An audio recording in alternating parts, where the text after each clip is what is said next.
આણંદના બોરસદમાં લૂંટની ઘટના પ્રકાશમાં આવી, જેમાં વેપારીની આંખમાં મરચાનો પાવડર નાખી અને લૂંટ ચલાવવામાં આવી છે। પહેલા તો મરચાનો ભૂકો નાખવામાં આવ્યો, ત્યારબાદ વેપારીના ગળામાંથી સોનાની ચેન લઈને આરોપીઓ ફરાર થઈ ગયા હતા। લૂંટની ઘટનાના સીસીટીવી ફૂટેજ પણ સામે આવ્યા છે, જેમાં બાઇક પર આવેલા બે શખ્સોએ આ લૂંટ ચલાવી હતી। પોલીસે ઘટનાને લઈને તપાસ હાથ ધરી છે।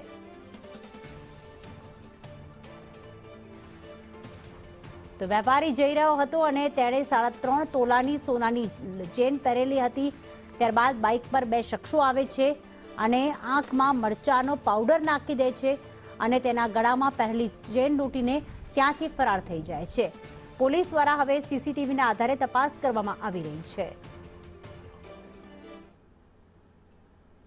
તો સીસીટીવી પણ સામે આવ્યા છે, જેમાં બોરસદમાં લૂંટની ઘટના સામે આવી છે। એક વેપારી ત્યાંથી પસાર થઈ રહ્યો હતો, બાઇક પર આવેલા બે આરોપીઓએ લૂંટ ચલાવી હતી।